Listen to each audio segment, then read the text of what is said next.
Hey up everyone, what's going on and welcome back to Sheffield United, where we play PSG in the second leg and Leicester a little bit later. I just want to say apologies first and foremost. When I planned out last week's videos, I forgot I was going to have to do the Skegness intro video for Fridays.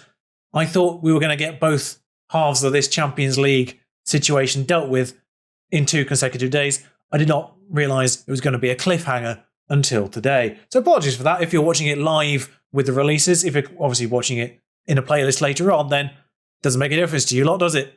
Thank you for being here though. 2 games played since we last met, of course, PSG first leg and Everton away from home, where we did lose. Yeah, that was annoying. But 2 home games, Chelsea and Burnley, both dispatched with 3 goals in the game. We weirdly conceded more against Burnley than we did Chelsea though. 3-1 against Chelsea, EX-PSG, who I ended up playing in a 4-2-2-2-2 with Cavani alongside him. Fofana and Neymar with a late one. We do love a late goal. 89th minute for Neymar once more there. And another late goal for Jota this time against Burnley, where I did rotate a little bit out, particularly Neymar, because I needed to be fit as possible. Although the fact that Jota scored 3 goals has provided a bit of a dilemma. 42, 64, 86 minutes. Weirdly equally spaced as well. 22 minutes apart, all 3 goals. Just noticed that, and it pleases me very much. I've also just noticed for the first time that we are maxing out Bramall Lane. It may be worth to ask about expansion deals here. That could be interesting. I'll see how that goes later on. But focusing on PSG first. And I'm absolutely not going to do 4-2-4 here. That's for certain. Mostly because Esposito's injured. Yeah, back to the 4-2-3-1 for this one. Brozovic has taken a knock at some point, has he? That's helpful. Returning to fitness tomorrow. Lovely. Gagliardini's unregistered. That actually really provides a problem because I have no one else left. Oh, goalkeeper, of course. This is a match to have a goalkeeper. Now, Benoit, fingers crossed, is good enough for this one. What that means is Xhaka's in goal, Meza on the left, Badiashile, Fofana and Walker on that back line. Back to our full-strength back line. That's good to have, although Meza not having a good time of late. I am considering starting Jordi Alba here, but I won't.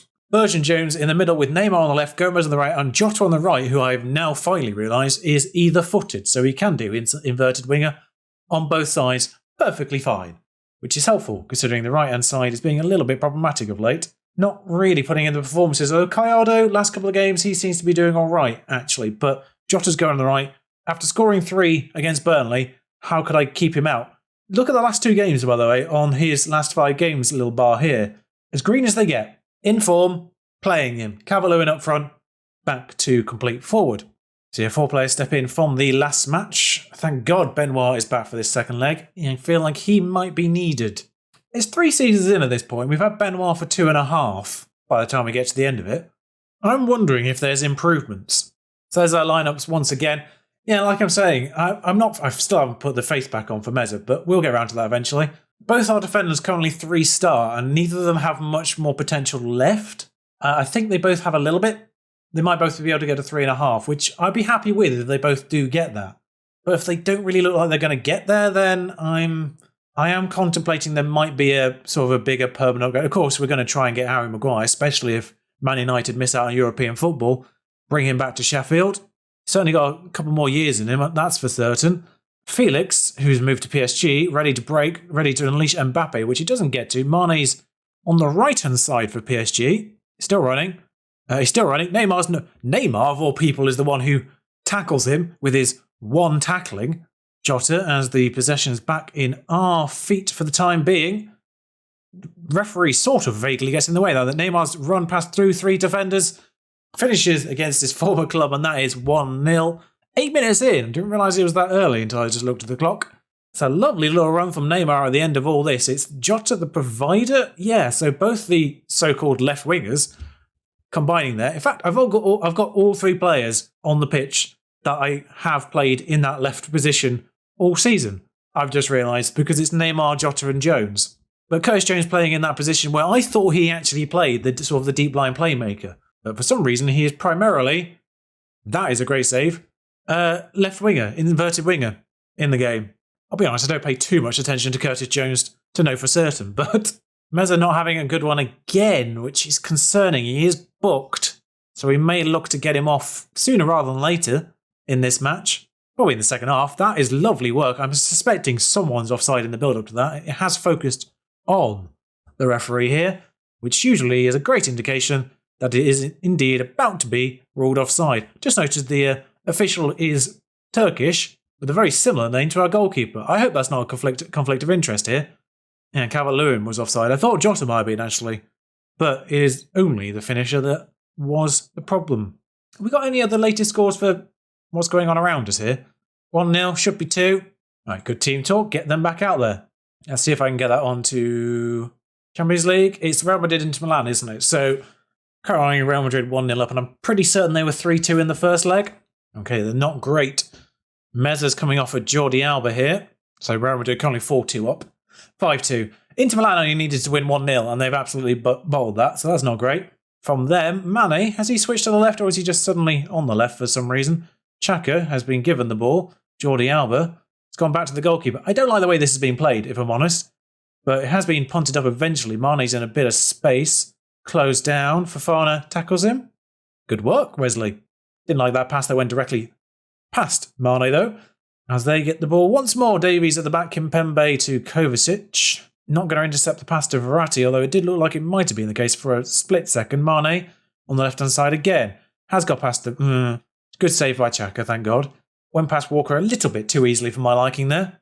A lot of people getting very tired. Calvert-Lewin, 6.6. One of them. I think Jones I might take off at exactly the same time. Witsel and Cavani on for a rare appearance in Cavani's case. He's retiring. I did say I'd try and get him some game time at some point, but I figured Neymar and Neymar and Cavani worked together before as they connect there briefly. Cavani on the edge of the box feeds Neymar, and is it going to be an assist from Cavani to Neymar against PSG? Couldn't have written it any better. And it's 2-0 late in the day. Oh, you got to love the poetry of this, though. Burge gives it to Cavani, and Cavani with an inch perfect pass to Neymar there. Oh, the assist was sensational. Neymar just had to pick his spot, and boy did he. 16 goals for Neymar. He's actually ahead of Calvert-Lewin now. Neymar's arrival has very much stolen some goals from Dominic, who was pretty much our only goal scorer last year. I mean, only with a mere 38 goals, but pretty much our only goal scorer. Mbappe's doing Mbappe things. Thankfully, his finish was particularly tame, and that's easily dealt with, as they've lobbed Kimpembe up as a deep-lying forward. I'm sure they had better options for that, because they have brought on another defender. Badiashile makes it 3-0, and that's that done, I suspect.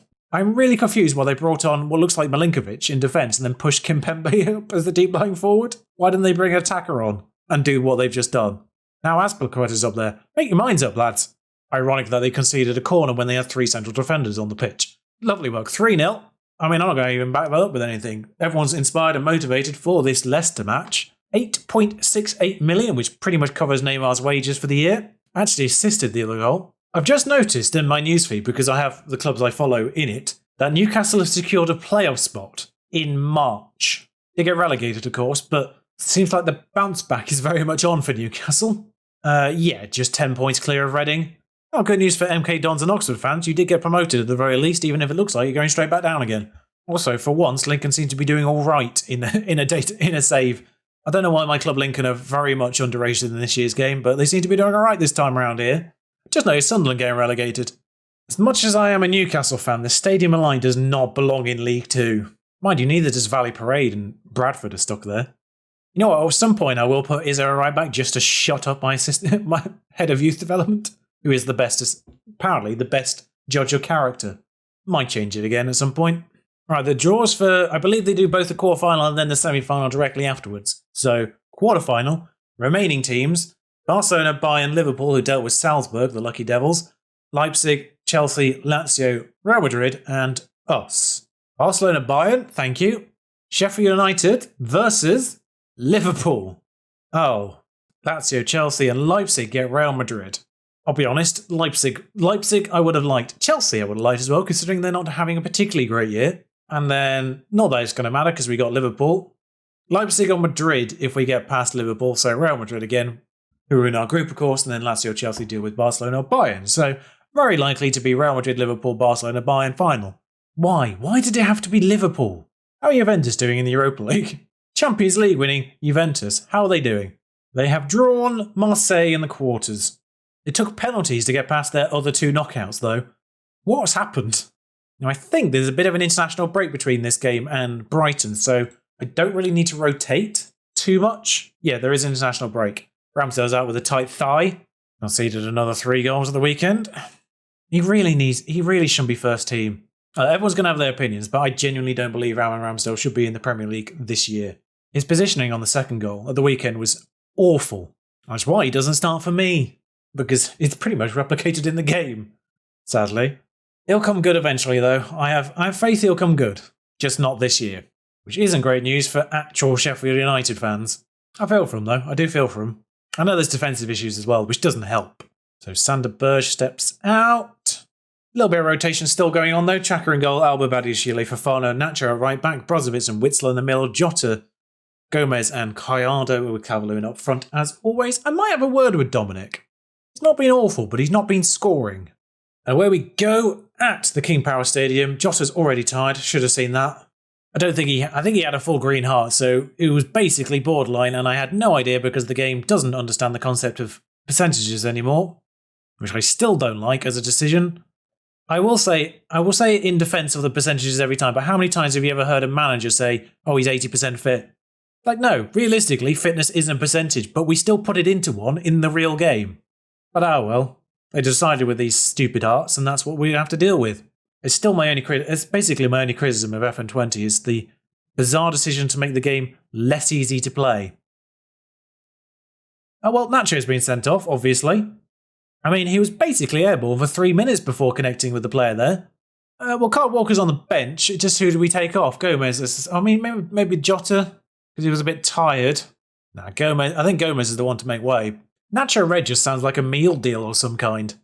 Just while the second half goes on, and I'm hoping there's going to be more highlights in the second half, but while it's going on, I will just promote the Twitch, twitch.tv/AmazingChi. If you want to go watch the Skegness Town save I've got going on over there, tier 10 to the top.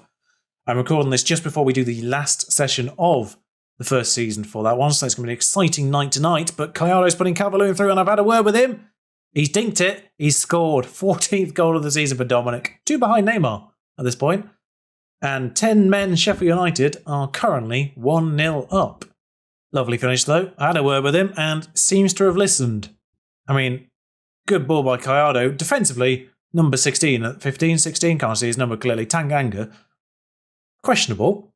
That should get Calvert-Lewin and Gallardo's ratings up. Indeed, they both popped over 7 now. Dominic is really tired though. That's a question if I just bring Neymar on up front instead. I mean, I've got Cavani available. Jota's not had a good one. I'm going to bring Neymar on for the last half an hour because Jota's been actually bizarrely not good. Because Jota's always taken his chance when he's been given one. Gallardo's going to get under this one, and there is a good chance if he gets it switched over to this left-hand side that Jota might actually get that 6.5 up a little bit. But it's Calvert-Lewin on the end of that. He's smashed it wide, though. And so if the ball was played a little bit earlier, then Jota could have been in there. How is Vardy still playing 3 years in? He's got to be 35? 36? He's on the ball now. Well, I mean, well, thank you, Angel. That was great. I mean, it's not pronounced Angel, but is it Angel Gomez? Pronounced that way? But easily should have scored there. And, well, Neymar has instead. So thank you for that one. Well, he's our guardian angel at this point. That went from them really probably should have scoring to us actually scoring. Love it. Gotta love it. Neymar's nipped inside there. And Schmeichel, who's arguably, I think, even older than Vardy. I know that's not arguable. That's a definite fact depending on their ages. But yeah, he is 36 at this stage. And I can't click on Vardy because they've taken him off. They've taken him off now, so unhelpful. Well, Cavallero not on for a hat-trick, so I can take him off. And despite going into the half-time with just one shot and barely no XG, we have actually come out of this with 2 goals. Angel Gomez plays it back to Jack Harrison, I presume. Badiashile deals with that, goes back to Angel Gomez, and it's sort of lucky where he falls at him. Should have scored earlier. Got his goal now, though.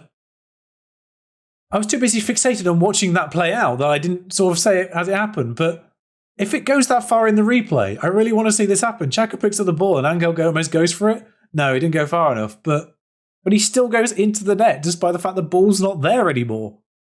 Please don't get a second. There's still enough time for them to equalise here. Although that might have been going in if he hadn't made that save, which was a very bold choice to go for. I mean, if he gets sent off again here, that'd be really irritating. Angel Gomez is going to get to... Nope. Xhaka punts it up. Neymar gives it away. Thank you for that.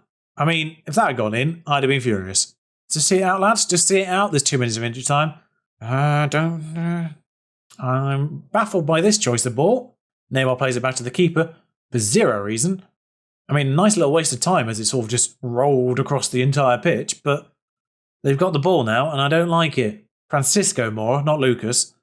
Just to clarify there, Tanganga puts it in the box and Harrison is there to head it over, thank God. 40 seconds to go. Just be sensible. Get it into their corner. Don't lump it up the pitch for no reason like you just did there. Walker heads it out. I think we're just seeing it because we've had a highlight very close to the end of the game. So it's sort of all bunching up into one big highlight because that's what the game likes to do. Walker tackles. Still with them. Walker tackles. Another throw-in. And now we're over time. So basically get the ball punted up. Didn't even get to see that bit. A really good win considering. I'm not considering Leicester's position because I'm pretty certain they're on the verge of relegation again. 2 points clear. Oh, didn't realise we went top, but Arsenal haven't played, so they will go back ahead of us if they win that game. West Brom, by the way, have continued to falter. As things stand, they are 5th, but they've only played 29 as well. I mean, if they win 5-0, they go back ahead of Liverpool, which is unlikely. But Chelsea got a game in hand on them, so very big fight for the Champions League now. So 2 weeks of international break before the next game, but, well, we've got to play Liverpool, haven't we? And considering I didn't cover the FA Cup match against Liverpool early in the season, it's somewhat fitting that we now have to play them in the Champions League instead. And they're only separated by 1 match, so we'll do both games in the same episode. We'll just sort of gloss over the West Ham match in between and do both parts of that Champions League quarterfinal in the same episode next time out. So until then, thank you for watching. Ta-ra.